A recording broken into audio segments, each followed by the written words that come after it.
तो चलिए दोस्तों, स्वागत है हमारे YouTube channel the teaching point में। चलिए तो हम यहाँ पे सीटेट जुलाई 2026 के लिए 30 महत्वपूर्ण सवाल जो कि 2011 में पूछा गया है CDP का, यहाँ पे हम लोग देखेंगे CDP का महत्वपूर्ण सवाल। CDP का 30 महत्वपूर्ण सवाल जो कि 2011, इसको PYQ बोल सकते हैं, PYQ। चलिए हम लोग यहाँ पे स्टार्ट करेंगे। चलिए तो यहाँ पे हम लोग स्टार्ट कर रहे हैं। 1 नंबर सवाल जो कह रहा है, शिक्षा के क्षेत्र में पाठ्यचर्या शब्दावली डैश डैश की ओर संकेत करती है। दोस्तों, पाठ्यचर्या होता है जो कि स्कूल में जितने भी कार्यक्रम हो रहे हैं, हमारे विद्यालय में जितने भी कार्यक्रम हो रहे हैं, सबका एक सम्मिलित रूप होता है पाठ्यचर्या। जैसे कि विद्यालय में खेल कूद हो रहा है, किसी तरह का 26 जनवरी पे कोई प्रोग्राम हो रहा है, खेल कूद, लाइब्रेरी वगैरह जितने भी सारे इंक्लूड हैं, उसको हम लोग पाठ्यचर्या कहते हैं। तो यही यहाँ पे सवाल में पूछ रहा है कि शिक्षा के क्षेत्र में पाठ्यचर्या शब्दावली डैश डैश की ओर संकेत करती है। तो फर्स्ट नंबर कह रहा है कि शिक्षण पद्धति एवं पढ़ाई जाने वाली विषय वस्तु। सेकंड कह रहा है विद्यालय का संपूर्ण कार्यक्रम जिसमें विद्यार्थी प्रतिदिन अनुभव प्राप्त करते हैं। और यहाँ पे जो है तीसरा कह रहा है मूल्यांकन प्रक्रिया। और चौथा कह रहा है कक्षा में प्रयुक्त की जाने वाली पाठ्य सामग्री। तो यहाँ पे जहाँ आप सेकंड नंबर ऑप्शन जो देख सकते हैं यहाँ पे कि विद्यालय का संपूर्ण कार्यक्रम जिसमें विद्यार्थी प्रतिदिन अनुभव, जैसा कि मैंने बताया कि विद्यालय का संपूर्ण कार्यक्रम, विद्यालय में जितने भी कार्यक्रम हो रहे हैं उसको सारे को इंक्लूड करके आपको यहाँ पाठ्यचर्या कहलाता है। तो यहाँ पे 1 नंबर का आंसर हमारा हो जाएगा सेकेंड। चलिए 2 नंबर सवाल हम लोग चलेंगे। निचली कक्षाओं में शिक्षण की खेल पद्धति मूल रूप से आधारित होती है। निचली कक्षाओं में शिक्षण की खेल पद्धति मूल रूप से आधारित होती है। 1 नंबर कह रहा है शारीरिक शिक्षा कार्यक्रमों के सिद्धांतों पर, शिक्षण पद्धतियों के सिद्धांतों पर, विकास एवं वृद्धि के मनोवैज्ञानिक सिद्धांतों पर। और चौथा कह रहा है शिक्षण के समाज शास्त्रीय सिद्धांतों पर। तो जैसा कि यहाँ पे आप तीसरा नंबर ऑप्शन देख रहे हैं, विकास एवं वृद्धि के मनोवैज्ञानिक सिद्धांतों पर। जैसे निचली कक्षा में बच्चों का अच्छा से विकास हो, उसका वृद्धि हो, शरीर का कुपोषण का शिकार ना हो, ये सब सारी चीज़ों का ध्यान रख के जो देखा जाता है। चलिए यहाँ पे हम आ सकते हैं तीसरा क्वेश्चन पे। तीसरा क्वेश्चन कह रहा है एक बच्चा अतीत की समान परिस्थिति में की गई अनुक्रियाओं के आधार पर नई स्थिति के प्रति अनुक्रिया करता है, यह किससे संबंध है? 1 नंबर ऑप्शन है सीखने का सदृष्टिया नियम, और सेकंड कह रहा है सीखने का प्रभाव नियम, थर्ड कह रहा है सीखने की प्रक्रिया का अभिवृत्ति का नियम, और चौथा है सीखने का तत्परता का नियम। तो यहाँ हमारा तीसरा नंबर जो हो जाएगा, यहाँ सेकेंड ऑप्शन आप देख सकते हैं, सीखने का प्रभाव का नियम हमारा राइट आंसर हो जाएगा। चलिए आगे हम लोग 4 नंबर क्वेश्चन पे चलते हैं। क्या कह रहा है, डिसलेक्सिया किससे संबंधित है? डिसलेक्सिया किससे संबंधित है? 1 नंबर कह रहा है मानसिक विकार, सेकंड कह रहा है गणितीय विकार, और थर्ड कह रहा है पठन विकार, चौथा कह रहा है व्यवहार संबंधी। तो हमारे यहाँ पे राइट आंसर हो जाएगा डिसलेक्सिया। जो डिसलेक्सिया हमारा हो जाएगा पठन विकार से, और यहाँ पे गणितीय विकार से हो जाएगा है डिसकैलकुलिया गणित से होता है।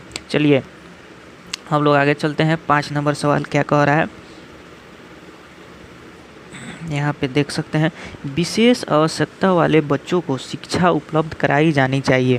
फर्स्ट में अन्य समान बच्चों के साथ, सेकंड कह रहा है विशेष विद्यालयों में विशेष बच्चों के लिए विकसित पद्धतियों द्वारा, थर्ड कह रहा है विशेष विद्यालयों में, चौथा कह रहा है विशेष विद्यालयों में विशेष शिक्षकों के द्वारा। तो हमारे यहाँ पे राइट ऑप्शन हो जाएगा अन्य समान बच्चों के साथ। जी, विशेष आवश्यकता, ताकि उनको भी ना लगे कि हमारे शरीर में ये खूबी है, तो समान बच्चों के साथ ही मिलाकर कक्षा में पढ़ाया जाता है, जिसे आप लोग समावेशी शिक्षा भी कह सकते हैं। चलिए आगे यहाँ पे 6 नंबर का क्वेश्चन का आंसर हम लोग देखेंगे क्या कह रहा है। जैसा कि यहाँ पे आप लोग देख सकते हैं आकलन को उपयोगी और रोचक प्रक्रिया बनाने के लिए डैश डैश के प्रति सचेत होना चाहिए। तो 1 नंबर हो रहा है अलग अलग विद्यार्थियों में तुलना करना। ये तो निगेटिव बात है, ये नहीं होगा। विद्यार्थियों को बुद्धिमान या औसत शिक्षार्थी की उपाधि देना, ये भी सही नहीं है, निगेटिव वर्ड है। 3rd कह रहा है शैक्षिक और सह शैक्षिक क्षेत्रों में विद्यार्थी के सीखने के बारे में जानकारी प्राप्त करने के लिए विविध तरीकों का प्रयोग करना। बिल्कुल 3rd हमारा राइट आंसर जाएगा। और 4था क्या कह रहा है प्रतिपुष्टि फीडबैक देने के लिए तकनीकी भाषा का प्रयोग करना। नहीं, हमारा 3rd नंबर आंसर सही हो जाएगा। चलिए आगे चलते हैं। 7 नंबर क्वेश्चन क्या कहता है देखते हैं। आप लोग भी बनाने का प्रयास कीजिए। डैश डैश प्रतिभाशाली होने का संकेत नहीं है। क्या कह रहा है यहाँ पे? डैश डैश प्रतिभाशाली होने का संकेत नहीं है। 1 में सृजनात्मकता विचार, 2nd कह रहा है दूसरे के साथ झगड़ना, अभिव्यक्ति में नवीनता, जिज्ञासा। जैसा कि आप लोग यहाँ देख सकते हैं निगेटिव नहीं पूछ रहा है, तो निगेटिव का हम लोग यहाँ 2nd ऑप्शन में देख सकते हैं। झगड़ना एक निगेटिव वर्ड है, तो हमारे ये राइट आंसर हो जाएगा। चलिए आगे चलते हैं। 8 नंबर क्वेश्चन। 8 नंबर क्वेश्चन, बच्चे दुनिया के बारे में अपनी समझ का सृजन करते हैं, इसका श्रेय डैश डैश को जाता है। किसने कहा है दुनिया के बारे में? तो ये पियाजे ने कहा है। बिल्कुल पियाजे ने कहा है कि बच्चे दुनिया के बारे में अपनी अपनी समझ को सृजन करते हैं। चलिए 9 नंबर सवाल हम लोग यहाँ पे देखेंगे। कृतिका अक्सर घर में ज़्यादा बात नहीं करती, लेकिन विद्यालय में वह काफ़ी बात करती है। यह दर्शाता है कि 1 नंबर ऑप्शन में है विद्यालय हर समय बच्चों को खूब बात करने का अवसर देता है। चलिए हम लोग अब 2nd ऑप्शन देख सकते हैं। 2nd ऑप्शन क्या कह रहा है? शिक्षकों की यह मांग होती है कि बच्चे विद्यालय में खूब बात करें। कृतिका को अपना घर बिल्कुल पसंद नहीं, उसके विचारों को विद्यालय में मान्यता मिलती है। जी बिल्कुल 4th ऑप्शन हमारा सही हो जाएगा। चलिए आगे बढ़ते हैं। ये बहुत ही महत्वपूर्ण सवाल है। सीडीपी का 2011 का पूछा गया सवाल है। PYQ करा रहे हैं आप लोग को। चलिए 10 नंबर सवाल देखा जाए, आप लोगों के सामने है। एक शिक्षक को अपने विद्यार्थियों की क्षमताओं को समझने का प्रयास करना चाहिए। निम्नलिखित में से कौन सा क्षेत्र इस उद्देश्य के साथ संबंध है? शिक्षा समाजशास्त्र, सामाजिक दर्शन, मीडिया मनोवैज्ञानिक, शिक्षा मनोवैज्ञानिक। चलिए आप लोग यहाँ आंसर बताइए। यहाँ हो जाएगा हमारा 4 नंबर राइट आंसर, शिक्षा मनोविज्ञान। चलिए 11 नंबर हम लोग क्वेश्चन पे चलते हैं। सीखने की प्रक्रिया में अभिप्रेरणा शिक्षार्थियों की स्मरण शक्ति को पैना बनाती है। निगेटिव है, स्मरण शक्ति नहीं जाना है, ये सब निगेटिव वर्ड को आप लोग ध्यान में रखते हैं। पिछले सीखे हुए को नए अधिगम से अलग करती है। बिल्कुल नहीं। शिक्षार्थियों को एक दिशा में सोचने के योग, एक दिशा में नहीं बहुत दिशा में सोचना है शिक्षार्थियों को। और यहाँ पे 4 नंबर आप लोग ऑप्शन शिक्षार्थियों को सीखने के प्रति रुचि का विकास करता है। बिल्कुल 4 नंबर ऑप्शन हमारा सही है। चलिए अब हम लोग 12 नंबर क्वेश्चन पे चलते हैं। सीखना समृद्ध हो सकता है यदि वास्तविक दुनिया से उदाहरणों को कक्षा में लाया जाए, जिसमें विद्यार्थी एक दूसरे से अंतःक्रिया करे और शिक्षक उस प्रक्रिया को सुगम बनाए। 2nd कह रहा है कक्षा में अधिक से अधिक शिक्षण सामग्री का प्रयोग किया जाए। चलिए हम यहाँ पे 3rd देखेंगे। 3rd क्या कह रहा है? 3rd कह रहा है कि शिक्षक विभिन्न प्रकार के व्याख्यान, ये भी निगेटिव है। कक्षा में आवधिक परीक्षाओं, ये भी निगेटिव है। तो हमारे यहाँ पे राइट आंसर जो हो जाएगा वास्तविक दुनिया से उदाहरणों को सीखना। बिल्कुल 1st नंबर ऑप्शन जो सही हो जाएगा।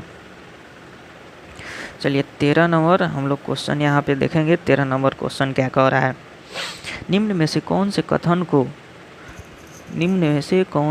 को सीखने की प्रक्रिया विशेषता मानना चाहिए?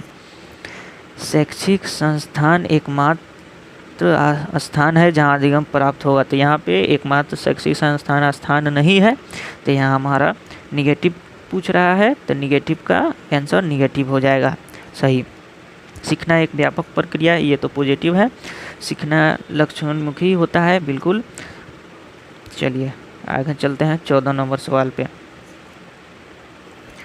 14 नंबर सवाल पे चलिए। 5वीं कक्षा के दृष्टि बाधित विद्यार्थी, फर्स्ट नंबर ऑप्शन, को निचले स्तर के काम करने की छूट मिलनी चाहिए। नहीं, ये गलत बात है। सेकेंड कह रहा है उनके विद्यार्थियों को माता पिता और मित्रों द्वारा उसे दैनिक कार्यों को करने में सहायता की जानी चाहिए। चलिए थर्ड ऑप्शन है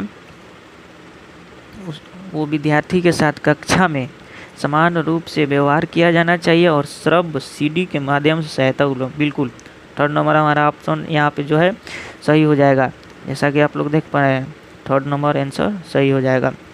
चलिए 15 नंबर सवाल यहाँ पे क्या कह रहा है देखते हैं। प्राथमिक स्तर पर एक शिक्षक में निम्न में से किसे सबसे महत्वपूर्ण विशेषता मानना चाहिए? पढ़ाने की उत्सुकता, धैर्य और दृढ़ता, शिक्षण पद्धतियों और विषयों के ज्ञान में दक्षता, और 4 नंबर क्या है, अंतः मानक भाषा में पढ़ाने में दक्षता।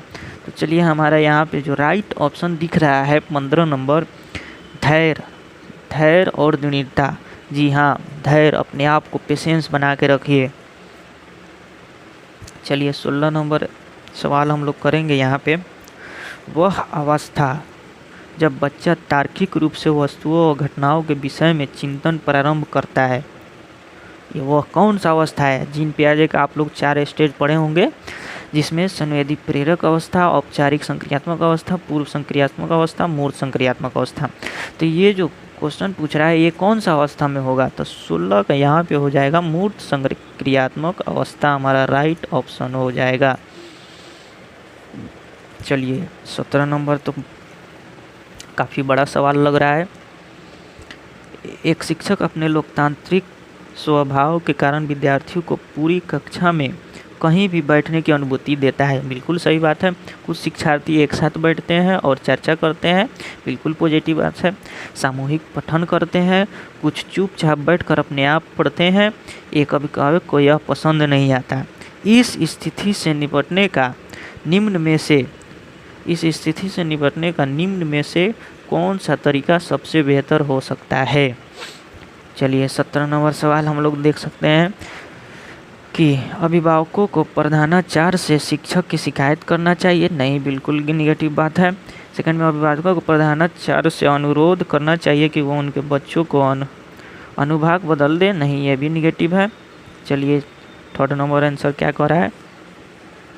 अभिभावकों को शिक्षक पर विश्वास व्यक्त करना चाहिए और शिक्षक के साथ समस्या पर चर्चा करनी चाहिए। बिल्कुल ये सही हो जाएगा हमारा राइट ऑप्शन। अभिभावकों को उस विद्यालय से अपने बच्चों को निकाल लेना चाहिए। नहीं, हमारा थर्ड आंसर सही हो जाएगा। चलिए आगे बढ़ते हैं। 18 नंबर क्या कह रहा है? 18 नंबर क्वेश्चन है, सीखने के अंतःदृष्टि सिद्धांत को किसने बढ़ावा दिया था? तो यह है, जी हाँ, गेस्टाल्टवाद जो सिद्धांतवादी है इन्होंने दिया था। चलिए आप लोग सिद्धांत का थ्योरी में व्याख्या कीजिएगा, देखिएगा, समझिएगा। चलिए यहाँ पे देख सकते हैं बच्चों के बौद्धिक विकास की 4 विशिष्ट अवस्थाओं की पहचान की गई है। आप लोग पढ़े होंगे, बताइए 4 अवस्थाएं किनकी है? 19 का 4 पियाजे। जी हाँ, बिल्कुल आपने सही समझा, पियाजे का 4 अवस्था है, जो कि हम लोग ने ऊपर एक क्वेश्चन का सोल्व किया था। चलिए निम्नलिखित में से किस अवस्था में बच्चे अपने समवयस्क समूह के सक्रिय सदस्य हो जाते हैं? जी हाँ, तो ये हमारा किशोरावस्था हो जाएगा। अपने वयस्क समूह में अपने दोस्तों के साथ काफ़ी घुल मिल जाते हैं। अपने घर वालों का बात उसको अच्छा नहीं लगता है, ज़्यादातर दोस्तों का बात अच्छा लगता है। दोस्त कोई भी राय दे दे उसको वो मान लेता है। चलिए 21 नंबर सवाल हम लोग यहाँ पे देख सकते हैं। बच्चों के सीखने की प्रक्रिया में माता पिता को डैश डैश की भूमिका निभानी चाहिए। नकारात्मक, अग्रोन्मुखी, सहानुभूतिपूरी, तटस्थ। चलिए, तो यहाँ पे राइट आंसर हो जाएगा अग्रोन्मुखी, सेकेंड ऑप्शन सही हो जाएगा। चलिए 22 नंबर हमारा सवाल जो कह रहा है, विकास कभी ना समाप्त होने वाली प्रक्रिया है, यह विचार किससे संबंधित है? यह विचार एक नंबर कह रहा है अंतः संबंध का सिद्धांत, निरंतरता का सिद्धांत, एकीकरण का सिद्धांत, और चौथा कह रहा है अंतः क्रिया का सिद्धांत। तो हमारा यहाँ पे राइट आंसर हो जाएगा 22 का 2, निरंतरता का सिद्धांत। चलिए 23 नंबर सवाल हम लोग यहाँ पे देखेंगे, वह कौन सा स्थान है जहाँ बच्चे के संज्ञानात्मक विकास को सबसे बेहतर तरीके से परिभाषित किया जा सकता है? तो यहाँ पे हो जाएगा हमारा ऑप्शन 1 खेल का मैदान, विद्यालय एवं कक्षा का पर्यावरण, सभागार, घर। तो यहाँ पे हमारा सेकेंड ऑप्शन सही हो जाएगा, विद्यालय एवं कक्षा का पर्यावरण। चलिए 24 नंबर सवाल क्या कह रहा है, वहाँ पे हम लोग ध्यान देंगे। निम्न में से कौन सा बुद्धिमान बच्चे का लक्षण नहीं है? वह जो लंबे निबंधों को बहुत जल्दी रटने की क्षमता रखता है। बिल्कुल, रटना जो कि निगेटिव वर्ड है, इसको हम लोग सही कर सकते हैं। और दूसरा क्या कह रहा है, वह जो प्रवाहपूर्ण एवं उचित तरीके से संप्रेषण की क्षमता रखता है, ये तो पॉजिटिव है। वह जो अमूर्त रूप से सोचता रहता है, वह जो नए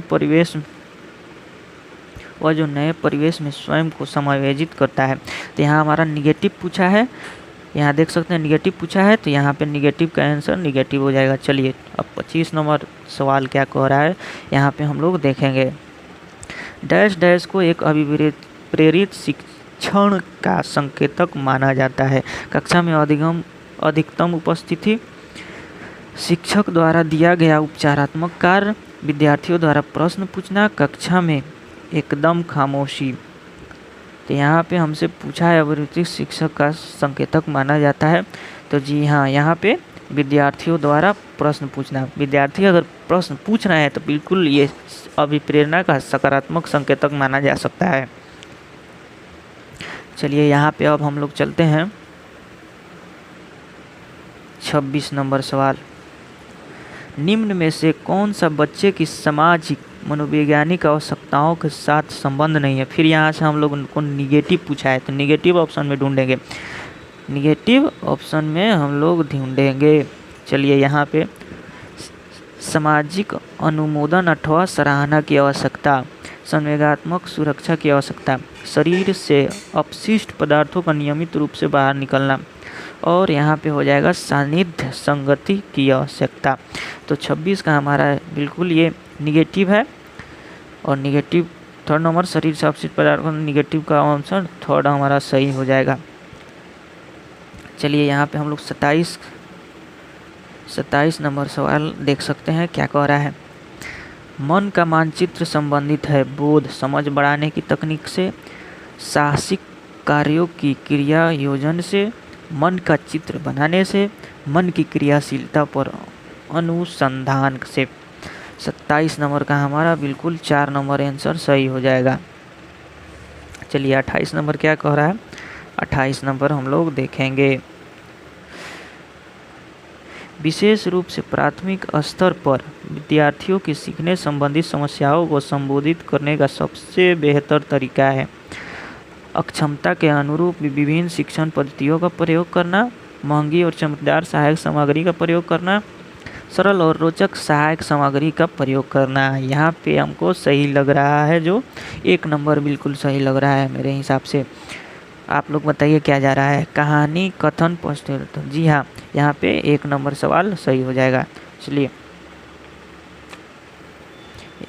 चलिए हम लोग चलेंगे पियाजे के अनुसार। 29 नंबर को सवाल जो है, पियाजे के अनुसार निम्नलिखित में से कौन सी अवस्था में बच्चा अमूर्त संकल्पनाओं के विषय में तार्किक चिन्ह करना आरंभ कर देता है? तो मूर्त संक्रियात्मक अवस्था। मूर्त संक्रियात्मक अवस्था का मतलब होता है कि बच्चा के सामने जो चीज़ें दिखाई दे रही हैं उसके बारे में वो चिंतन करेगा। और औपचारिक संक्रियात्मक अवस्था 11 वर्ष से ऊपर जो है संवेदिक प्रेरक अवस्था और पूर्व संक्रियात्मक अवस्था। तो यहाँ पे हमारा राइट आंसर हो जाएगा औपचारिक संक्रियात्मक अवस्था। सेकंड नंबर ऑप्शन हमारा क्या कह रहा है, नहीं सॉरी, अमूर्त संकल्पनाओं के विषय में तार्किक चिंतन करना आरंभ करता है। हाँ बिल्कुल सेकंड ऑप्शन सही हो जाएगा। चलिए आगे हम लोग चलते हैं। 30 नंबर सवाल क्या कह रहा है, निम्न में से कौन सा शिक्षार्थियों में सृजनात्मकता का पोषण करता है। अच्छी शिक्षा ऑप्शन में है, अच्छी शिक्षा व्यवहारिक मूल्यों के लिए विद्यार्थियों का शिक्षण। सेकंड कह रहा है, प्रत्येक शिक्षार्थी की अंतर्जात प्रतिभाओं का पोषण करने और प्रश्न करने के लिए अवसर उपलब्ध कराना। बिल्कुल ये हमको सही लग रहा है। विद्यालयी जीवन के प्रारंभ से उपलब्धि के लक्ष्यों पर बल देना। परीक्षा में अच्छे अंकों के लिए विद्यार्थियों को कोचिंग कराना। यहाँ पे हमारा देख सकते हैं पॉजिटिव सबसे वर्ड लग रहा है, जो प्रत्येक शिक्षार्थी की अंतर्जात प्रतिभाओं का पोषण करने एवं प्रश्न करने का अवसर उपलब्ध कराना। Second right answer. चलिए दोस्तों, थैंक यू आप सभी का वीडियो लास्ट तक देखने के लिए। ऐसे ही अगर आपको अच्छा लगा होगा तो हमारा चैनल सब्सक्राइब करें।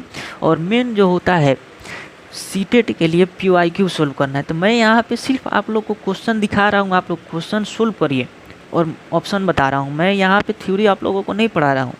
जी हाँ, सिर्फ आप लोग आइए यहाँ पे क्वेश्चन प्रैक्टिस कीजिए। धन्यवाद।